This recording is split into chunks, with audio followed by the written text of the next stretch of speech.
Hi, everyone, and welcome to Everything Under the Moon. I am your host. My name is Becky McKitty-Guidison, and with me tonight, I have my normal co-host, Kyrra. How are you doing tonight, Kyrra?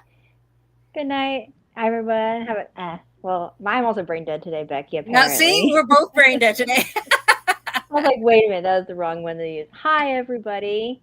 I'm doing well, Becky. Other than being brain dead, apparently. Yes, I think it's going around, apparently. I want to go ahead and warn the audience. If I stumble on my words tonight, or if I completely forget a word tonight, it's because I'm lacking sleep. I have not slept well in like 3 days. I think in the past 3 days, I've had like a full 8 hours of sleep between all three. Last night, I did not get much sleep at all. And I'm stumbling on my words. I can't think of things. It's like I will go to say I need this and I can't think of what it's called. And my daughter's looking at me like, "Wow, your brain really isn't working today." I'm like, "I told you it's not working today." She's like, get your sleep while you can to your I children, know. right? That lack of sleep, you never realize how important sleep is until you're sleep deprived. hmm And then it's like you cannot really function. It's like I'm just walking around like a zombie. hmm So tonight, we do have a special guest, and I'm going to go ahead and let you introduce yourself and tell everyone what you do and where you're from.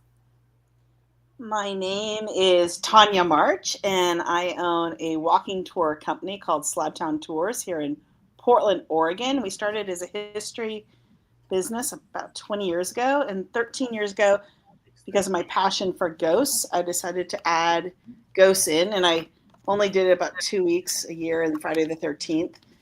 And about a year and a half ago, maybe 2 years ago, I saw some Reddit complaints about how hard it was to get on my tour. So Oh, I started doing it year round for the ghost tour. Nice. And I think people hear these myths about Portland streets and safety at night, and so they choose the history lady because I'm not taking you out drinking or whining or dining. You're going to be able to get history at night. so it kind of sounds like it's like my tour where it's history and ghost stories combined. Yes, Yeah. I have a PhD in urban studies from Portland State University, which is why I moved to Portland, and I had a master's in historic preservation from Columbia, New York. So I write National Register nominations. I love researching buildings, so researching ghosts is just an extra layer, especially when you're talking about buildings that are over 100 years old when 100% of the people who lived in our city believed in ghosts. So something, it's a layer. Yeah. And we're approaching busy season, at least what I'm hoping to be busy season. Um, so how often do you run your tours? I know you said year round, but like Yeah, I nightly, think weekly. I up I upped it to 6 days a week. It's just myself. My co-conspirator children have all run off. One is in boot camp, so he is more sleep deprived than you, Becky. So he's part of boot camp, and he's in Charleston right now area, like Fort Jackson, outside of there. And I have a child who just launched off to college, and a child who fell in love in New York. So it's a family business, but it's just me right now. It's just you right now. Yeah, my children. I have my one that's 18 still at home. She does investigations with me, but she doesn't do the tours. But that's okay. Honestly, I don't do the tours either. I have employees that do my tours. I do the ghost hunts because I do ghost hunts on the same nights I do ghost tours. So I'm not that talented. I can't split myself, in half and be in two places at once. So I haven't learned how to do that yet. I don't Well, know. darn. I haven't learned to duplicate myself or clone myself. But yeah, my one daughter does the ghost hunts and things with me. My other one's 14. She's that typical teenage girl. She doesn't want anything to do with mom right now. She's too cool for mom. Well, they don't even use the word cool nowadays, I guess. My And kids loved the tips. That's why I could recruit them. yeah. Well, I Aubrey likes them, which is the one that does my ghost hunts with me. Like I said, Bailey kind of isn't into it right now, but I have two kids out of the house. One's my stepdaughter, and I mean, she's done this with me, but it's not really her thing. And then my oldest doesn't live in Tucson anymore. She lives on the outskirts of Tucson in Arizona. So she's not really here, and she has her own job. And right now she's pregnant. We found out today she's having a little girl. So found out I'm having a little granddaughter, my first grandchild. So I kind of went shopping today. I got kind of excited. Well, come on, cute little girl stuff. How can you resist? No, I see the cutest things in the store for I'm like, I'm not even anywhere close to having children or anything like that, or knowing anybody having children. But I'm always like, oh, it's so cute. I know, baby things is just the cutest, adorable thing. And I am a huge Disney person. Anyone who knows me knows I'm huge into Disney. So you combine Disney and baby. Oh my goodness. It doesn't get any cuter. It doesn't. I'm sorry. There's nothing cuter than Disney baby things. But she's doing an ocean theme. But I already warned her. I'm like, you're stuck getting Disney. I'm like, I don't care. You got a Disney mom. You're gonna get Disney. And if I see anything cute baby wise that has ghost on it, she's gonna get that too. So This is the perfect month. As she should. I'm like, you got to get that ghost stuff too. I mean, come on. I'm known as the ghost lady. What else do you expect? So, Tanya, we usually start the show off with like random questions to kind of get to know our guest. And then we'll talk about, more of your expertise, so to say. Tonight, I'm going to just kind of pull out some random questions. One of the first ones that I have for you is this something that you've already dreamt of doing? Was this your dream job? Or if it wasn't, what is your dream job? I have my dream jobs. I am a Zamboni driver as well. Oh my gosh, that's awesome. So I always say that my teenage self loves what I'm doing. I watched all the horror movies. I read every book on ghosts. I was the one out picking flowers in the garden trying to talk to ghosts when I was 10, and growing gardens and trying to, do all the recipes and reading books like Zilphia Keatley Snyder, and then later Stephen King. Mm-hmm. And just, this was a passion of interest for me. I never was able to get any of those spells to work. So, I used to love going to Cost Plus with my best friend. It was the only place that sold, black candles and everything else that we could get. And she was way darker than me. And I'm very much the very happy, hippie gal of the group of friends. They were all much more like the darker goth looking punk rockers. So I've always had a lot of happiness, and I go to church. But I'm still drawn to, I think it's part of knowing history, and my favorite people are elders who tell me stories. Like ever since I was a kid, like people in their 90s are my faves. Right. I always want to know what their lives were like. Yeah. It's always fascinating hearing, what the old times was like firsthand. I lived with my grandparents, so, I would always hear about how things were different when they were younger and things like that. And my grandma, I mean, nowadays things are totally different, of course. My grandma was born with polio. And so because of the fact that she had polio, she had to spend some time in like group homes. And that was completely like normal back then, to know that, you just had some weird little thing, and polio wasn't contagious or anything, but, they would send you to like group homes for stuff like that. And she would talk about stuff like that. And it was always fascinating to, learn what they went through and how life was back then compared to what it is now. Yeah, my stepfather was a bit older, and he'd lived in an iron lung and had met FDR. Oh, wow. So he had upper body polio. Yeah.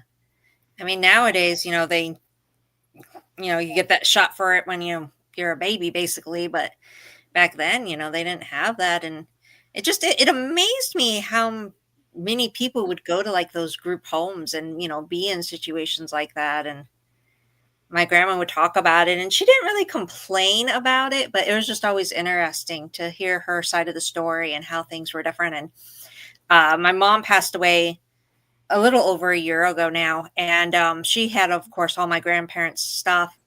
and I was going through everything, and my grandma was like in the newspaper article, and they were talking about the group homes and stuff like that. So it's very interesting to have all that history now in my house and read through all those paperworks and see all that stuff.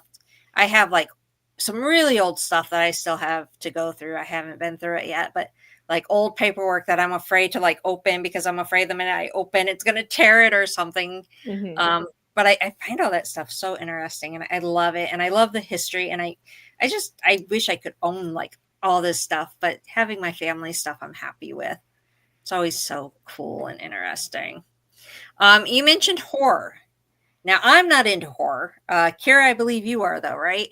I'd say a little bit. A little. Yeah, I like it. I just find a lot of it kind of silly and maybe a touch stupid. So it's hard for me to get into it sometimes. Unless it goes fully into the whole like can't like being like, okay, we're being kind of stupid on purpose, then I can get behind it. But sometimes it's just I'm just like I can't it's just like I can't get behind it. There are no jump scares in my tours. So I have no interest in triggering or scaring people. It's going to Right. happen because I We talk don't about have things that like either. vivisection. I can't, Yeah, we don't do any jump scares or anything like that on our tours either. It's strictly history and personal ghost stories because we basically investigated every place on our tour. So I don't do jump scares. I wouldn't want jump scares because I personally, like I said, I don't like horror. I also don't like fake haunted houses. So I don't like like what is it? We have slaughterhouse out here, I know, but we also have what is it like Terror of the Corn or Yeah, something? It's terror in the corn. yeah, so all those little, I call them the fake haunted houses that you walk through. I don't like those. I don't go through those. I hate those. I don't like the jump scares. Um, I remember doing some filming at Slaughterhouse one year, and we got there early, and they were still open. So they were like, "Okay, go ahead and go through the scares." They were telling me go through them.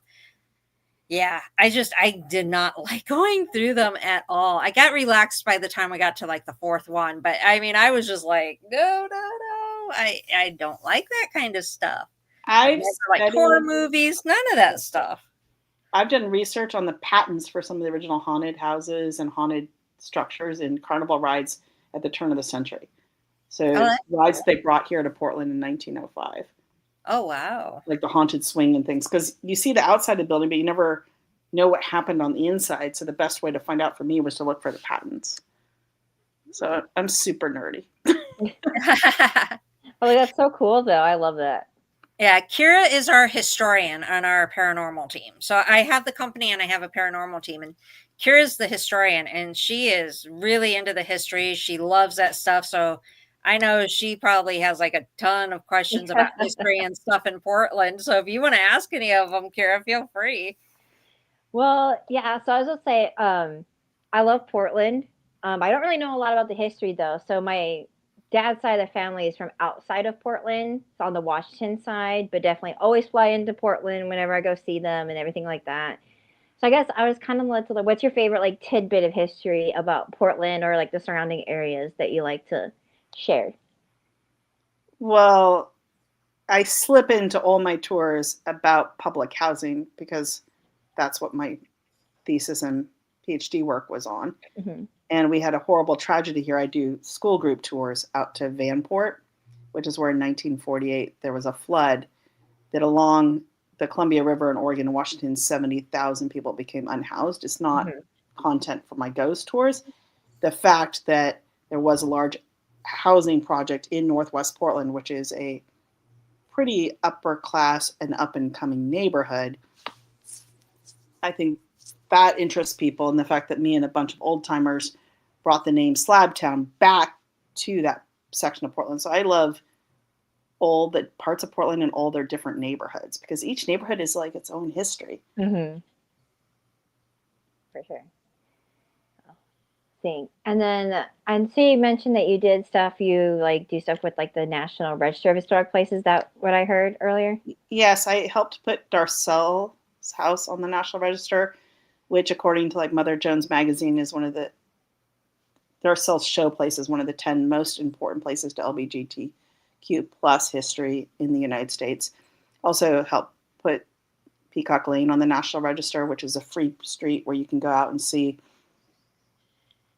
Christmas decorations. All year round? Just the 2 weeks of Christmas, you're basically living in a fishbowl if you live on Peacock Lane. I would love, some of the most haunted places I talk about, and the Willamette Week, which is our free paper here, has teased about, is I take people to parking lots for some of my best places because they were so haunted and so scary at the time when incidents happened there that the buildings were not kept. Oh, wow. So that's a hard sell. Yeah. Yeah, you're like, believe me, this parking lot is haunted. And they're like, I don't know about that. This is where the kid was, where there was thousands of witnesses that came into the house. The police had to kick them out. Spiritualist church members came from across the country, and he got kidnapped by a medical doctor. So oh my God. It's a location of Ernest Harps, and it's pretty amazing. And I'm going to be speaking just on that one narrative at the Ghost Conference in Washington in early November. Oh, wow. That's fun. And how long have you personally lived in Portland? I moved here for the PhD program 23 years ago. Oh, okay. So you've been And there. I was born in Vancouver, British Columbia, Canada. Probably why the Zamboni thing is, and ghost tours are my. I was like, I love the Zamboni thing. I'm a big hockey fan, so I'm like, yeah, Zamboni. And we have a Winter Olympics in February, so I get super excited. Yes, that's so exciting. Yeah, I don't do sports either. It's hockey, and then my boyfriend's got me into baseball. But hockey has been the one thing that I really like. Men and women's hockey. It's just wonderful. I've been to baseball games. I will admit that, because being from Toledo, I would go see the Toledo Med Hens. And then when I've lived out here, I've been to a couple baseball games. So baseball's like about the only one I keep up with. But other than that, not really. I like have Ohio State Buckeyes stuff, but that's only because I'm from Ohio. But that's like the only reason. And I know the football team's really good there. They kick butt a lot, but other than that, I don't really watch it. And luckily, Will does not watch sports anymore. He used to watch football all the time, and I would get so bored. Sorry to all the football fans out there, but oh my God, I would get so bored. He would have that on, and I'm like, yeah, I'm going out. I just couldn't. I can sit through baseball, but I can't sit through football. I just can't. Football's hard. I found that football is very slow, especially when you like watch hockey a lot, or even like baseball, where you think it's like it kind of like keeps chugging along. Football, they go 10 seconds and they stop for a minute, and then they know it's another like 20 seconds, right? And then they stop, so it takes forever. That's why I realized I don't care for football that much either. So I'm with you on that, Becky. That's when I just cannot watch. I've never watched a hockey game. Now, my youngest daughter, she went to a hockey game, and she seemed to like it, but I've never watched hockey. It's fun. Yeah, I've never done that. I know Canada is really into that, though, huh?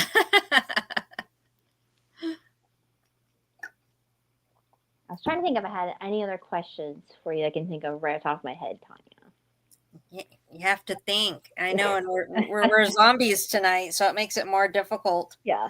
I would say maybe on your tour, like I know as you've talked about, ghost stories and incorporating that in with the history, what has been like your favorite time where it's like a ghost story and then you could like back up with like something from like history, be like, oh, that makes sense as to like why this happened here or why people experience this thing here. So I know for us in Tucson, like I always give the example because it's the best example for one of our buildings in downtown Tucson that we do like a ghost experience in. Becky and her daughter, they heard a horse and they're like, why did we hear a horse? Like, it's so random. And then later on I found, evidence that it was like the stables area for the Presidio for Tucson way back in the day. So they're like, oh, that makes sense. I work on a lot of museum exhibits, and a friend of mine bought a haunted photograph. It turns out, I thought he bought it because he knows I love studying the spiritualist church and I love, haunted things. and it came with diary pages, and it was so exciting. And then I found out that he just bought it because he's of Scottish descent, and he buys any cabinet picture he can find from the Mhm. 1880s because he doesn't know his own tartan, Oh, okay. right? Like after I'm studying this for years, and that photograph, because he just wants me to do provenance work for it, so people will sometimes hire me to authenticate artifacts and ephemera. And it's been really challenging for me. And one of the things is I started wondering if the whole thing was phony baloney, because I found the child who was shot, who is in the picture. It's a picture of a living child. You know how many pictures in the 1880s were of deceased children, because Right. it was a week's wages to purchase a photograph, to have a photograph taken. They're pretty rare, especially if children. People will have their horse and livestock photographed in front of their children sometimes, because they're considered those very valuable in the 1880s. So I'm trying to do this research, and then all of a sudden the child shows up in the obit for his father, William Reed, and I'm like, wait, if he's already been shot, maybe the whole thing's not real. Like, I'm just supposed to figure out about this one photograph. And then I realized that when they had additional children after their son had died, they named a younger child with his name, and that is somewhat common.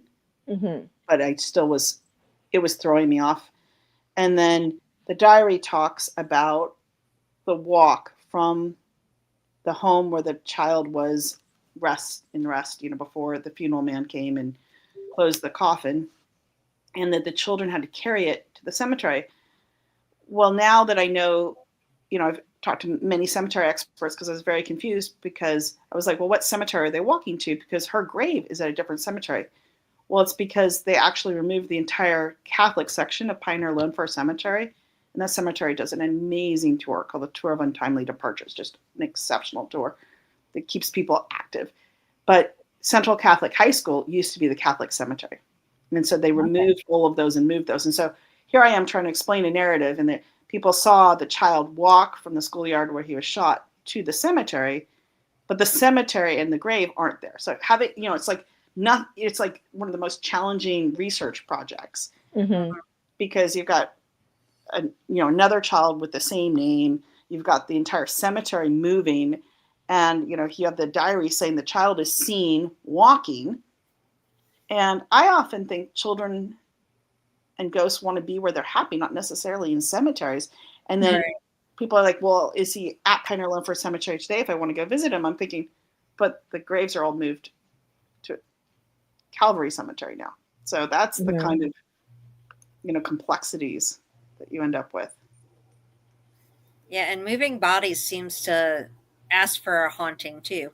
Oh yeah, Tucson knows about that. Oh we, yeah, we have that a lot in downtown Tucson. They either would build on top of cemeteries or just basically move the bodies, and a lot of downtown is very haunted. the Oregon Zoo, which is besides Powell's Books, is probably one of our most popular tourist attractions here in Portland. That is built on the old Poor Farm Cemetery.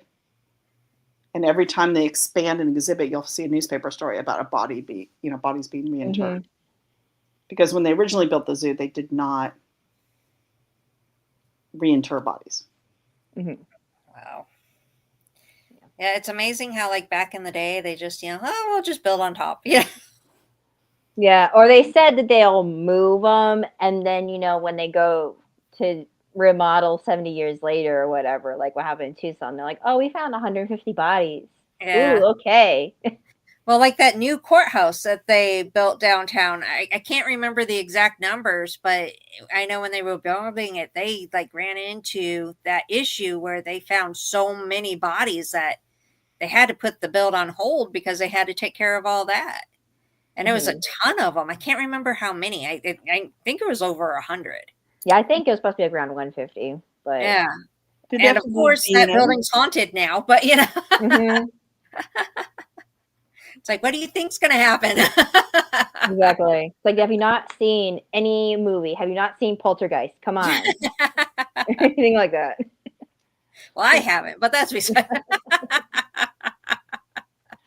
I still would know better, I would be like, hmm yeah, I don't think so. I think we need to make peace before we build here. Have a little talk with them, something. I don't know.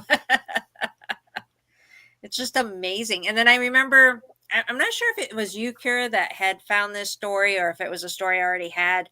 Um, but across the street from the courthouse, the where the borderland and Tool and everything, I know you done your research, and I know that there's a cemetery there. But I had heard, and I'm not sure if this was from you or not, but the graves were so bad that they were literally like popping up out of the ground. They did not take care of that cemetery at all.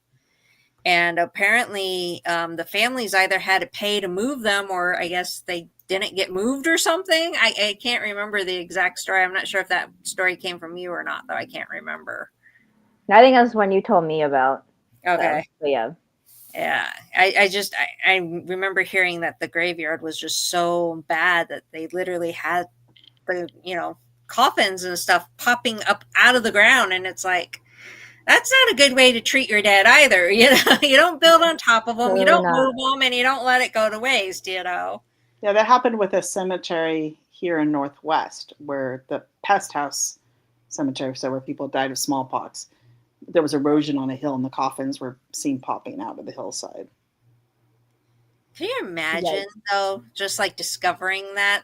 That would be creepy, weird, and interesting all at the same time. Yes. I'm like, that's just a combination of all of those, because I would find it interesting because of the fact that it's history. No matter how you look at it, it's history. Creepy because, well, yeah, it's freaking a graveyard and it shouldn't be popping out like that.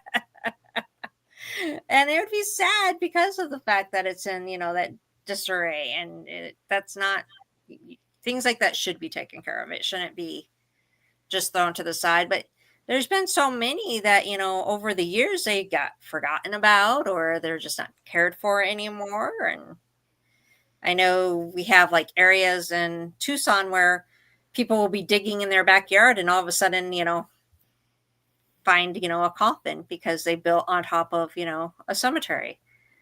And I think that Well, was down on like Stone or something that was happening. in the burial guide I have, people often buried children if they were very young in their backyards, Oh, wow. and it was recorded that they buried in at the home. Wow. I have animals buried in my yard, but I keep teasing. I'm like, I have a pet cemetery. My It's so funny because my girls are always like, what if we ever sell the house and someone goes digging in the backyard? I'm like, yeah, they're probably going to be calling the cops. We found a bone or something. But here it's legal to, bury Mhm. animals, in your backyard. I know some places it's not, but here it is. And so that's what we've done. And if we haven't been able to bury them in our yard, then we have their ashes. But yeah, that's something that we did. We used to have a mini zoo basically. And if an animal passed, we buried it in our yard. And come time when we sell our house, and if anyone goes digging in our backyard, I'm sure it's going to be cops called and making sure that it's not even, they'll be like, I found a bone, I don't know what it is. It's just, There's a trust me. newspaper. There's a newspaper article that I found in Slabtown where a property owner found a hand in a jar Oh, in a goodness. basement and was very upset, right? Thinking there'd been a crime scene. And it turns out that the medical doctors just used to give you back. The guy had been hurt in a train accident, had lost his hand, and they had put it in preservatives for him. And the intention being that he could be at some point buried intact, but he just had left it behind in his former home. But it caused an entire police investigation. Oh my Oh, wow. goodness. Wow, that would be disturbing. Could you imagine though, like buying a house and like all of a sudden you discover a hand that, In a jar. yeah, In in a a jar, jar, just not even floating in a buried. jar. Like, oh my goodness. That would be disturbing for sure. Yeah, I would be wondering too. I'd be like, what else is in this house? And it Well, just makes me want to find out which house it was in, yeah. because they just said who the former person was. And I'm like, ooh, I can't wait to start doing ancestry.com for that person. Yeah, Yeah. really. That would be weird though. I mean, honestly, that would be really weird to just, like I said, I mean, when people go digging in my backyard, they're going to probably be concerned that too, but it's all animals. And I think I would hope people can tell the difference between an animal bone and a human bone, but you never know. Some people, might just panic and not worry about it. Or we have one that's actually in like a little coffin type thing that, we had a baby goat that passed away and it has its own little coffin and the girls like drew on it and that's in the ground, but it's like a cardboard coffin. So I'm sure that's going to, deteriorate over time and everything. But Yeah. I couldn't imagine though, going and finding a place and just, and it was it buried or not buried? Was it just like The in the hand was just the in hand? the Yeah. basement in a jar. There's oh my God, It that's wasn't Was it on a buried. shelf? I think I think probably just on a beam, and a person may not even have been a new owner at that point, but just a different owner than the original owner had, gone into the basement and found it and thought that they'd come across a crime scene. Oh my goodness. Yeah, that's like 100 times worse than finding something in the yard because of the fact that basements are already creepy to begin with. A lot of people don't like basements or attics. And so you venture down into a new house in a basement and find a hand in a jar. Can you imagine? That's just they might have reconsidered buying the house for they may have been like, we want to put this back in the market. That's exactly why I don't have private homes on the tours. Uh-huh. Yeah. Because because a lot of like, I always want consent, owner consent. Yeah. And I remember would have been about 14 years ago now, I had a whole sheet of paper that a 70-year-old Mike Ryerson had given me of all these haunted houses, all these people he talked to, and all their contact numbers, and every single one of them, I even got cursed out, but he basically said, "Do not use our home." Right. They were afraid of scaring away tenants or affecting property values. Mm-hmm. Yeah. So I'm guessing Portland isn't one where you have to disclose if it's haunted or not. You do not. There is no seller's clause for haunted. Yeah, I don't. I think it's very few states that have that. I think New Orleans is like one of them, but other than that, I don't know what other states have that. I know there's very few. Yeah, there is no seller's disclosure statement for ghosts here. Mm-hmm. But I love it. I interviewed a real estate agent, and when it came to paranormal activity, Dan Volkmer goes that some houses just have vibes. Some houses are happy and some not so fortunate. When asked if the not so fortunate vibed houses sold less quickly than the happy ones, he responded, "Not if the price is right." But sometimes, like, I have friends who live in haunted houses and are friends with their ghosts. Yeah. And love them passionately. Like, like they feel that the ghost likes them because they're historic preservationists and they're preserving that home and trying to keep it intact the way their, I guess, roommate wants it. Right. Sometimes, there's one story that I had, which just amazes me. So, because I didn't experience this, but it was a dear friend of mine. She was woken up in the night. She'd been in a deep sleep, and there was someone in the unhoused community trying to keep warm on a porch, and had the ghost not woken them and shaken them awake, the whole house would have burned down. Oh, and wow. so she figures that the ghost didn't want to lose their home either. Right. And then she hired me to do history research on the house to be able to thank the ghost. Sort of like Beloved, like going back and saying thanks to the ancestors. Wanting to say thank you because she, hadn't thought about it before. Right.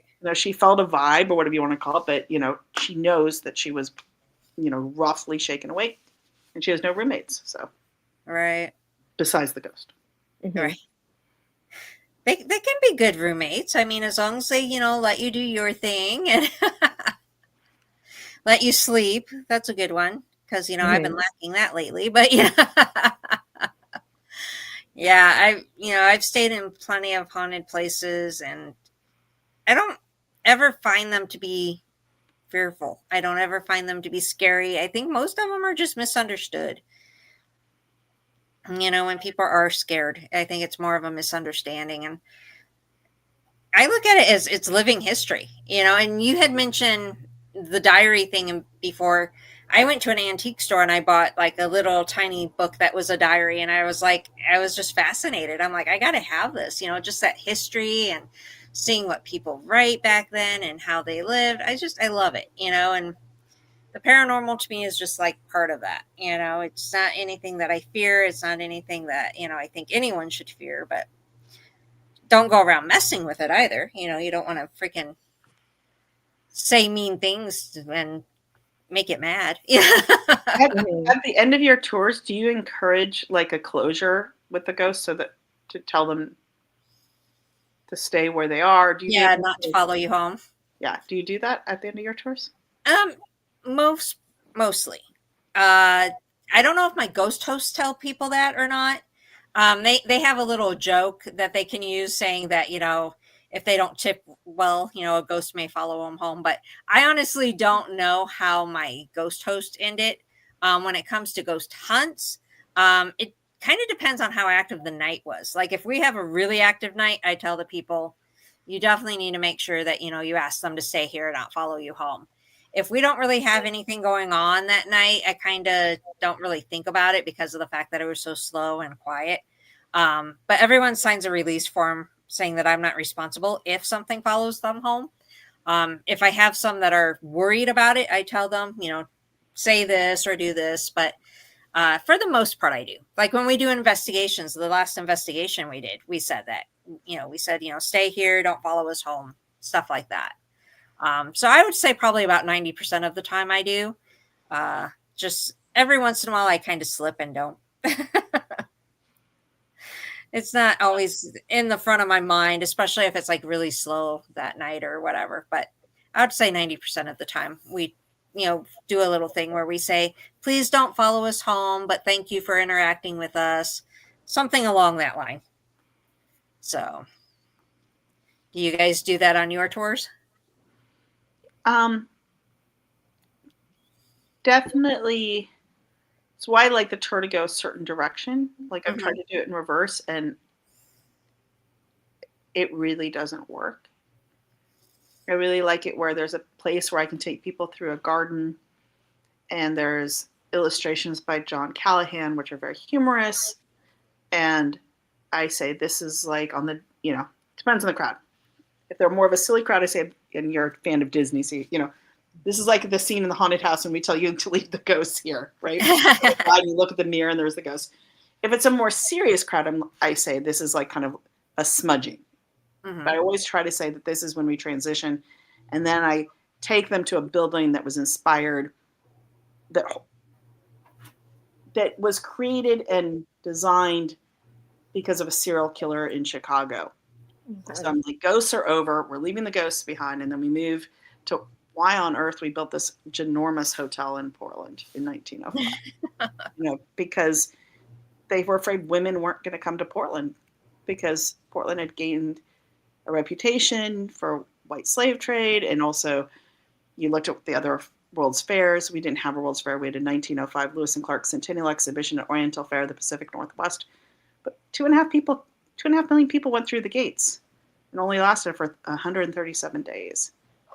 So it was really important after what had happened at the Chicago World's Fair that we brought Mrs. McCready out, and we also brought Lola Baldwin out to try to make the city safe for women and have a women-run hotel that was massive, just ginormous. And I showed them what's left of that hotel. That's cool. So, in your opinion, what would you say that Portland is the most known for in general? What do you think people go to Portland for? Vegan food and beer. Well, you got Kyrra on the vegan food for sure. Yep, I'm a vegan, so I definitely heard that. I have, I've done tours just for vegan groups where, Mhm. you pair it with a meal. Mhm. I do that.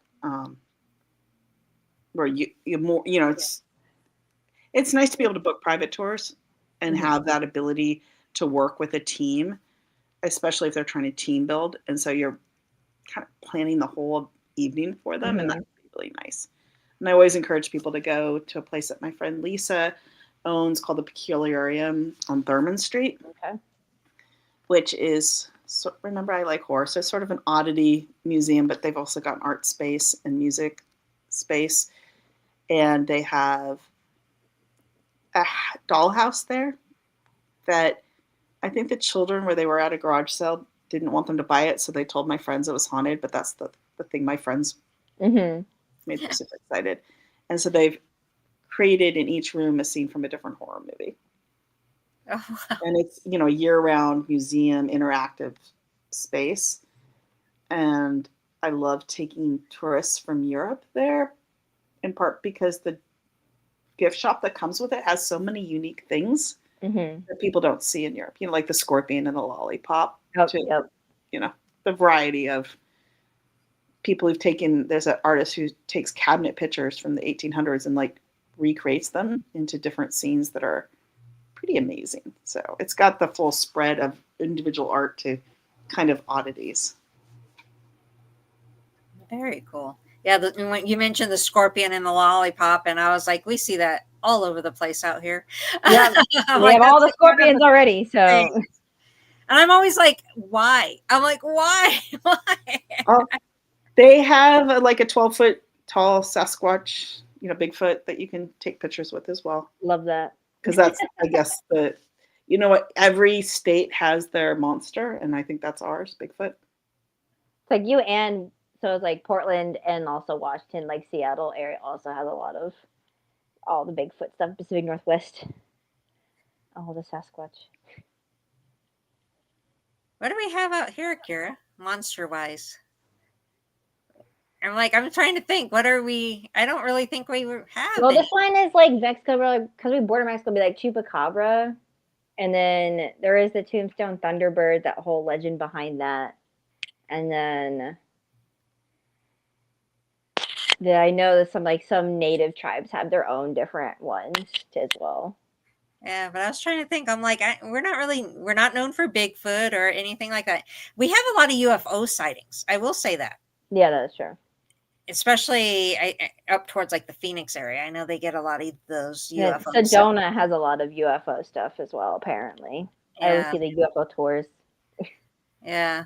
But other than that, I'm like, we're not really known for any type of creature type thing. I mean, we have enough real ones that I worry about, but Mm-hmm. Yes. a lot of poisonous things that I worry about. Watch where you step. There's a scorpion, which is why I don't get why they put them in lollipops. Yep. See them enough around town. I don't want to see it in a lollipop. Oh, yep. Same. We have a lot of scorpions at this house. We have been just because like where we are and stuff. We used to be like an orange grove, and so there's just a lot of scorpions just like in the area. So we always have a couple. Summer. Yeah. It's always like Yeah. Do you have to ah. stuff things in your shoes so they don't get in your shoe? We should, but I don't. I'm kind of just like whatever at this point. I think Just shake your shoe.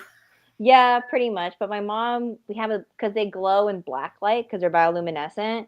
My mom, when it starts to get warm or whatever, she's like, okay, time to go scorpion hunting, and she gets out her black light and the sandal that she can use to smack them.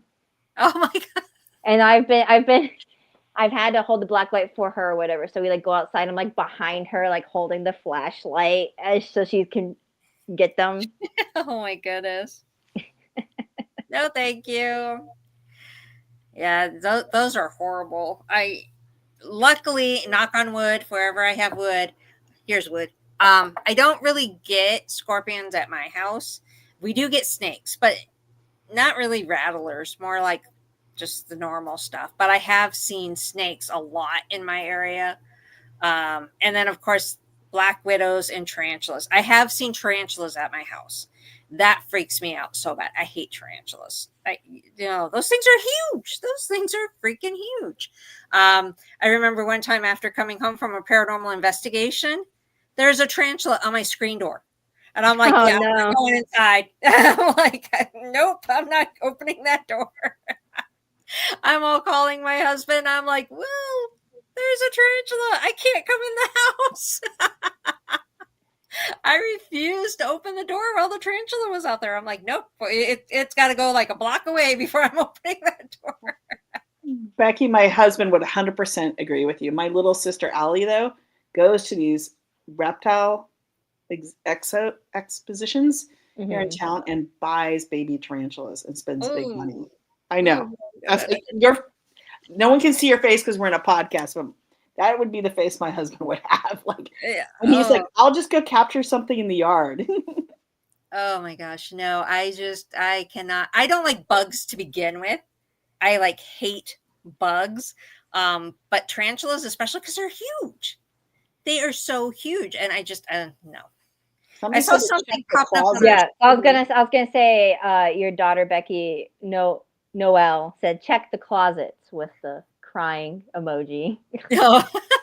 Apparently, she gets the scorpions out there. She lives in Eloy, Arizona, so they're Oh, kind okay. of more out in the middle of nowhere. So I'm sure she probably gets them a lot more than I do. I'm in a more neighborhood type thing, so we don't get them as much.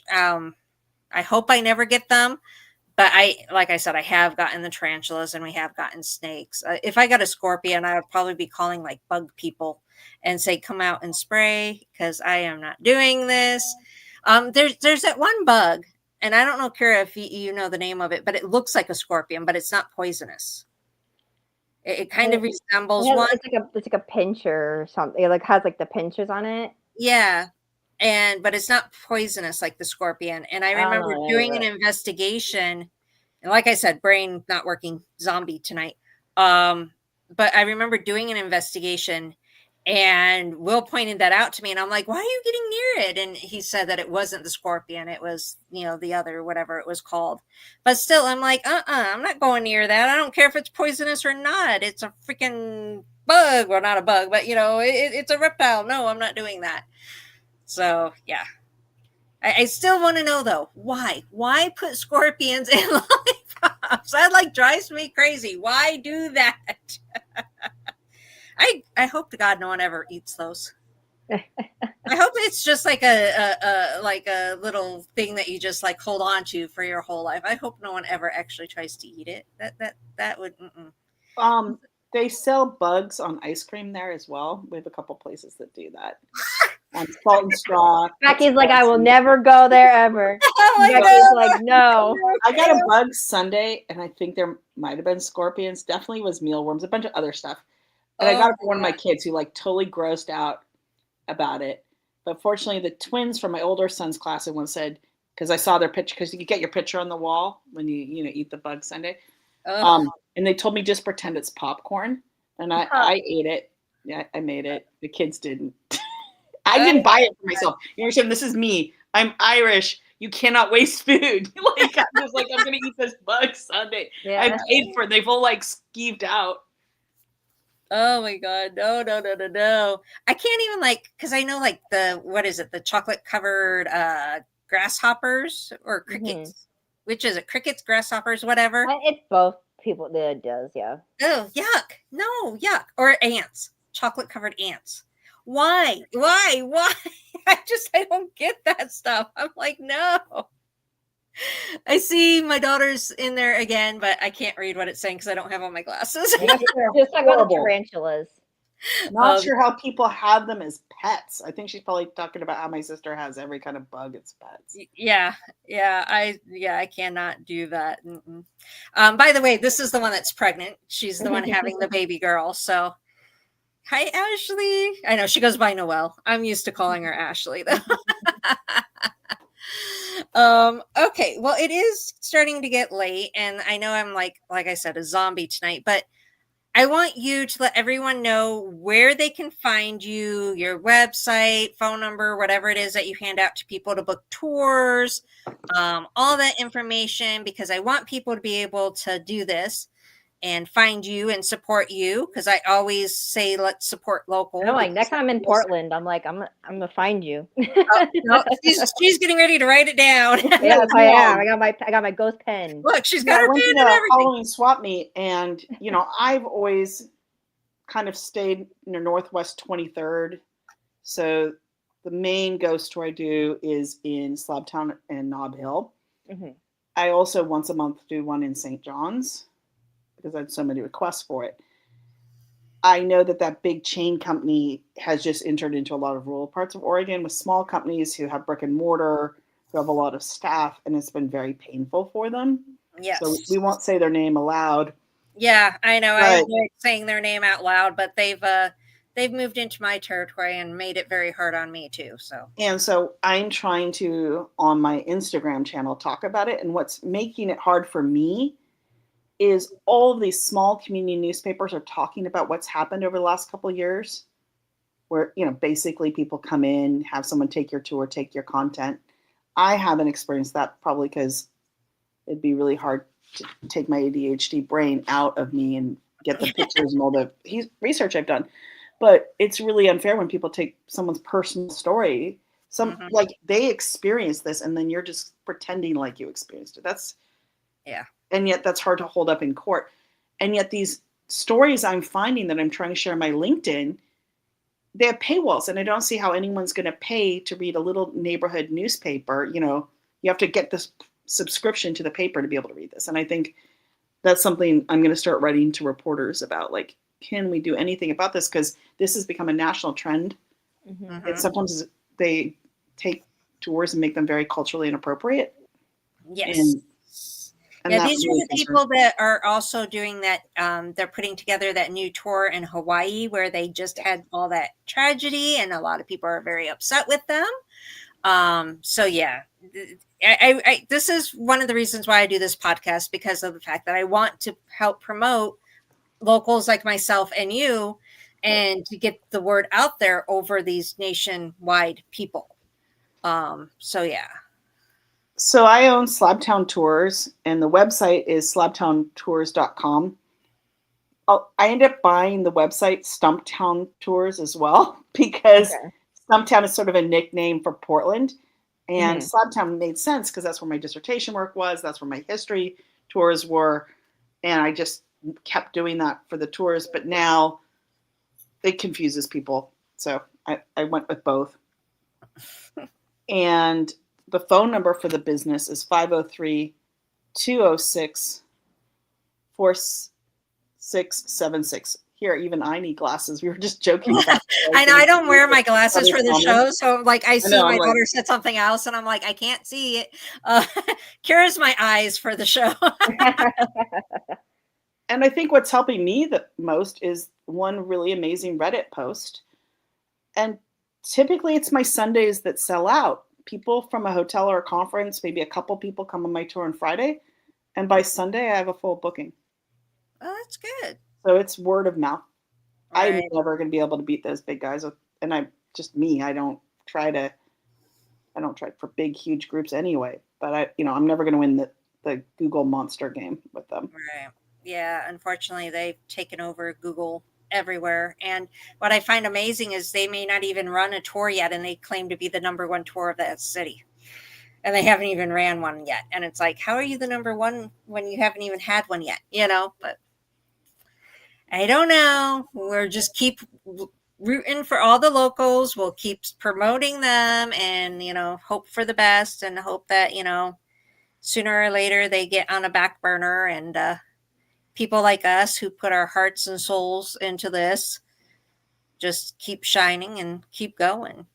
And that's what I wish for you. I hope that, you have a successful, spooky season, and that your tours continue to take off, and you continue getting to do what you love.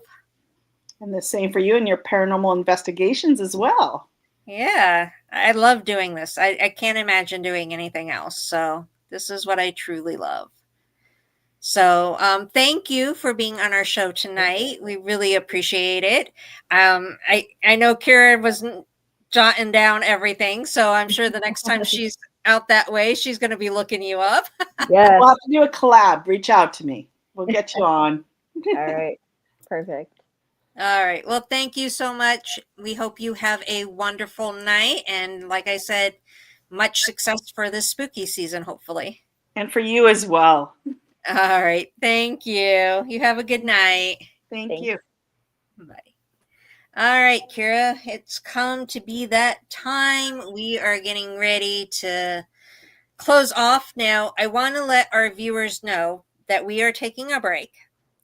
So we are not doing any shows in the month of October, because fingers crossed, toes crossed, whatever you can cross, we do have a successful busy season. See, brain needs to work.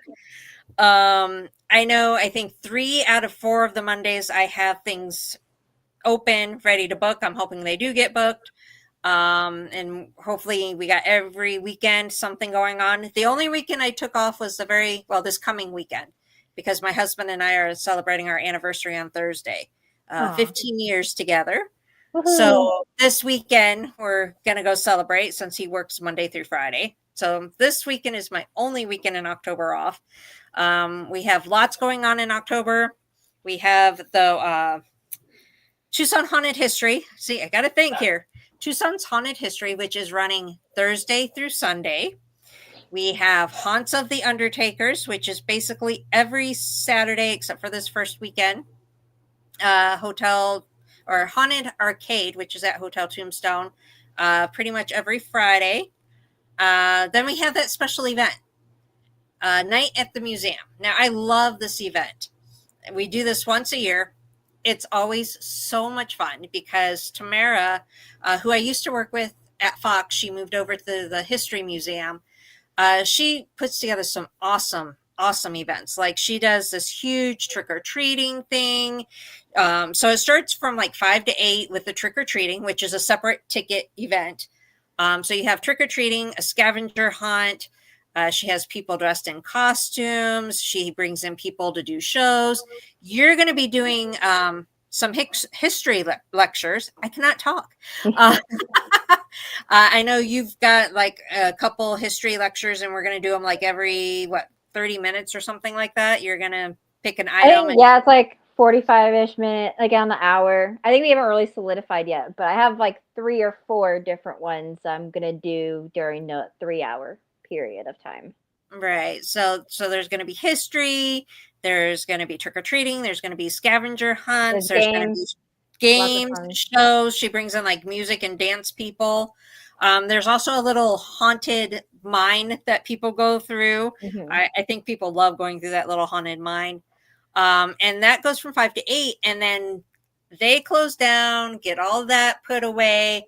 And here comes our part of the actual investigation of the museum. And this year we have 2 parts of it. One is the regular ghost hunt that's limited to 15 people, and you get an hour and you get to investigate with us. And then we have a VIP, which is limited to 5 people. You get that 1 hour with us, plus then an extra hour and a little Halloween goodie bag. So it's a lot of fun. This event is on October 25th. So if you want to do the trick-or-treating, that's from 5 to 8. And our part of it goes from 9 to 10 or 9 to 11 if you're VIP. So you can find out all this information on our website, which is TucsonGhostCompany.com. So book your tickets, keeping fingers crossed for a busy season. Please, please, please, I cannot say this enough. Do your research. Support local people. Because if you're doing something toury, you're going to a new town, you want to take a tour from someone local. They truly know the history. They're not using AI. They have the personal stories. They put their heart and soul into these, research and these stories. Please seek them out. Don't seek out those nationwide ones. Shop local. Always support local. That is so important, because I know of so many local companies that are suffering because of people like that. So please do your research. I do have a page on my website that does list some of the locals. I know I don't have them all, but there's some of them. Do your research. Look for a first, original, what have you, but definitely do your research. And this spooky season, if you're going to do one of those ghost tours, choose a local one. I can't preach that enough. Yeah, and I would say it's not local if it's in every city. So that's your great way to look at it. You're like, are they in more than one city? Okay. Yeah, then they're not local, that's for sure. I have 2 competitors, and neither one of them. One is Arizona based, but they're not Tucson based. I'm the only one that's Tucson based. So definitely do your research. Definitely, go with those local people, support them, and we would appreciate that so much. We will be back November 10th. So we are taking the month of October off. We will be back November 10th, and we'll go back to the every other Monday and have our podcast then. So we do appreciate you tuning in. We hope you'll come back with us on November 10th. Until then, Kyrra, what do you got to say to everyone? Thanks for tuning in, everyone, and bearing with us with our moments. Yeah, our zombie moments. Our zombie moments. And until next time, stay spooky. And thank you, everyone. We appreciate you. We'll be back November 10th. TucsonGhostCompany.com.